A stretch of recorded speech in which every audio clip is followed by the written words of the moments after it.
Bench grinding মেশিনের সাহায্যে কিভাবে পাইপ কাটা যায়, অর্থাৎ এই বেঞ্চ গ্রাইন্ডিং মেশিন দ্বারাও আমরা পাইপ কাটতে পারি।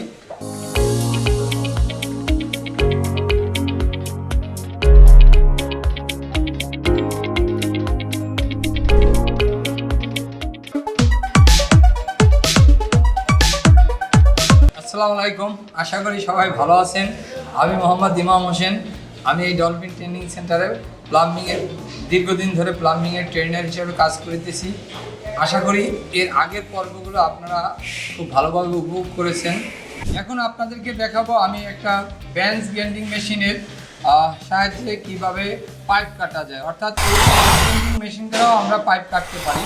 অর্থাৎ যখন হিউজ পরিমাণে বা বেশি ধরনের পাইপ কাটতে হবে তখন আমাদের এই পাইপ কাটার বা হ্যাকসা ব্লেড ব্যবহার করে আমরা কাটার সময় থাকবে না বা থাকে না। সেই জন্য কি আমরা বিকল্প হইতে, অর্থাৎ কিভাবে কম সময়ে বেশি পাইপ কাটা যায়, সেই জন্য আমরা কী করি, বেঞ্চ গ্রাইন্ডিং মেশিনের সাহায্যে আমরা এই পাইপটা কাটতে পারি। এখন এই পাইপ কাটার বেঞ্চ গ্রাইন্ডিংয়ের খুব কাজ হলো যে এটা ইলেকট্রিকের মাধ্যমে চলে, অর্থাৎ যেখানে কারেন্ট আছে কারেন্টের সংযোগে এটা কাজ করা হয়। কাজের সঙ্গে খুব সতর্কতার সাথে কাজ করতে হবে, কারণ এটা যে কোনো সময় এই পাইপগুলো ছুটে বা বিভিন্নভাবে এই চিপসগুলো চলে আসতে পারে। সেই জন্য চকে মানে সেফটি গগলস এবং হাতে হ্যান্ড গ্লোভস এগুলো দিয়ে তারপরে কাজটা করতে হবে, যাতে এই কাজটা করতে গিয়ে কোনো ধরনের বিপদ না ঘটে। যেহেতু ইলেকট্রিক্যালের কাজ বা ইলেকট্রিক লাইন থাকবে, সেক্ষেত্রে এখানে খুব সতর্কতার সহিত কাজটা করতে হবে। আর এই কাজটা করার জন্য আমরা একটু এই যে বেঞ্চ মেশিনটা আছে, আমি আজকে আপনাদেরকে সেই মেশিনটা একটু দেখাবো। যে আমার সামনে এখানে এই বেঞ্চ গ্রাইন্ডিং মেশিনটা, অর্থাৎ এই বেঞ্চের মতো আছে বিধে এটার বেঞ্চ গ্রাইন্ডিং মেশিন বলা হয়। অর্থাৎ এটার ভিতরে দেখেন এখানে একটা মোটর আছে, আর এইখানে দেখেন একটা ডিস্ক আছে। অর্থাৎ এই ডিস্কটাও দুই ধরনের হয়, একটা হলো ওয়াল কাটিং ডিস্ক আর একটা হলো রড বা মেটাল কাটার জন্য যে ডিস্ক চলে, এই ডিস্ক এখানে আছে। অর্থাৎ এখন আমরা যদি মেটাল কাটবো তো এই ডিস্কটা এখানে দেওয়া আছে। আবার এখানে একটা দেখেন এই সাপোর্ট দেওয়া আছে। সাপোর্টটা কিসের জন্য, অর্থাৎ পাইপটা যাতে মুভ না করতে পারে, নড়াচড়া না করতে পারে, তো পাইপটা শক্ত করে ধরার জন্য। অর্থাৎ কাটার সময় একটা প্রেশার পড়বে, সেই প্রেশার যাতে এটা রিডিউস করতে পারে বা এটা পাইপটা এদিক ওদিক না মুভ করতে পারে, সেই জন্য এখানে একটা গাইডের মতো দেওয়া আছে। এই গাইডটার মাধ্যমে পাইপটা যদি দেওয়া হয় তাহলে কী করে এই পাইপটা লড়তে পারবে না। এখন আমি এই পাইপটা কীভাবে এখানে আটকানো হয় সেটা আমি দেখাচ্ছি। দেখেন আমি এই পাইপটা নিলাম, নেওয়ার পর পাইপটা এখান থেকে ঢুকালাম, ঢুকাবার পরে আমি এটাকে সুন্দর করে টাইট দিলাম। এখন দেখেন এই টাইটটা হয়েছে কিনা, আমি দেখলাম যে হ্যাঁ টাইটটা হয়েছে, কারণ হচ্ছে পাইপটা নড়তেছে না। তার মানে আমি এই পাইপটা আরেকটু টাইট দিয়ে নিলাম আমি সতর্কতার জন্য। এখন আমি পাইপটা কাটবো। এই কাটার জন্য কি করব, আমার কোন পজিশনে কাটবো বা কতটুকু কাটবো তার জন্য একটা মার্কিং করতে হবে। তা মার্কিং করার জন্য আমি কি এই মার্কার ব্যবহার করব। তাই আমি দেখেন এইখানে এই পাইপটা এই পর্যন্ত আমি কাটবো, এই পর্যন্ত।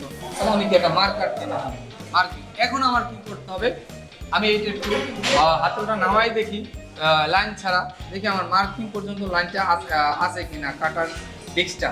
হ্যাঁ, দেখলাম যে আসলে আমি যেখানে মার্কিং করছি সেখানে কাটার ডিস্কটা পড়েছে। তো এখন কি করতে হবে, আমাকে লাইন দিতে হবে, ইলেকট্রিক লাইন। না দিলে তো মেশিন চলবে না। আমি কাটটা দেখতেছি, অর্থাৎ দেখলাম, আগেও চেক করেছি, এখনও দেখছি এটার ভিতরে তেমন সমস্যা নেই বা কোনো সমস্যাই নেই। কারণ ইলেকট্রিক লাইনে যদি সমস্যা থাকে তাহলে কাজ করলে যে কোনো ধরনের বড় দুর্ঘটনা ঘটতে পারে। সেই জন্য আমি এখন আবার লাইনটা এই মেইন লাইনের সাথে আমি কানেকশন করেছি, ঠিক আছে। এখন আমি কি করব, এই যে তারটা আমি এদিক থেকে ঘুরে এদিকে দেবো, কারণ এদিকে কাটার আছে, তো যে কোনো সময় অ্যাক্সিডেন্ট হতে পারে বা কেটে দিতে পারে। তো এখন আমি মেশিনটা কাটার জন্য আগে নামাই আসতে দেখবো যে পজিশনে ঠিক আছে কিনা। যদি ঠিক থাকে তাহলে আমি কী করবো, মেশিনটা চালু দেবো। এই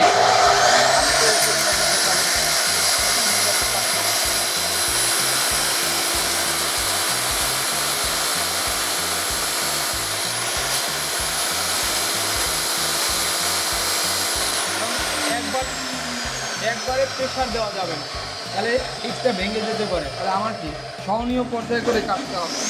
দেখেন আস্তে করে কাটতে হবে।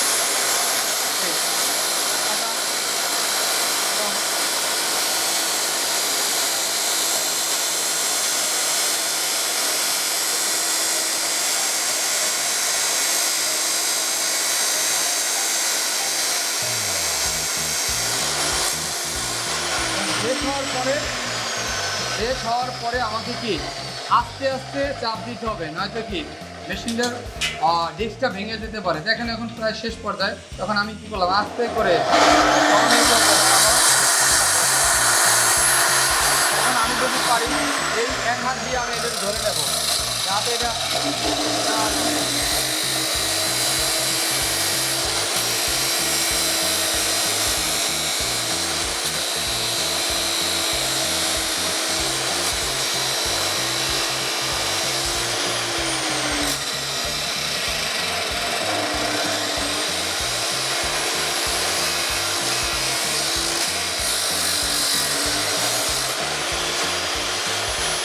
এখন আমি কি মেশিনটাকে উপরে আমি রেখে দিলাম। এরপরে আমি কি করব, এই পাইপ টুকরোটা আমি খুলে নেব। খুলতে হবে মেশিন থেকে, আমি আস্তে দেখেন খুলে নিয়েছি। এখন দেখেন পাইপটা বের করে নিলাম।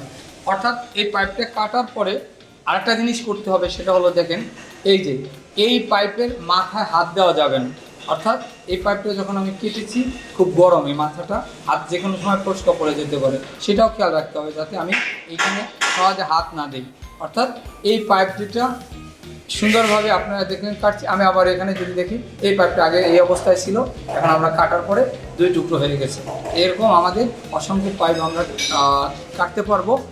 প্লাম্বিং সম্পর্কে জানার জন্য আমাদের সাথেই থাকুন, এই চ্যানেলটি সাবস্ক্রাইব করুন, ভিডিওগুলো বেশি বেশি শেয়ার করে অন্যকে দেখার সুযোগ করে দিন। আমাদের সাথে থাকার জন্য আপনাদেরকে অসংখ্য ধন্যবাদ।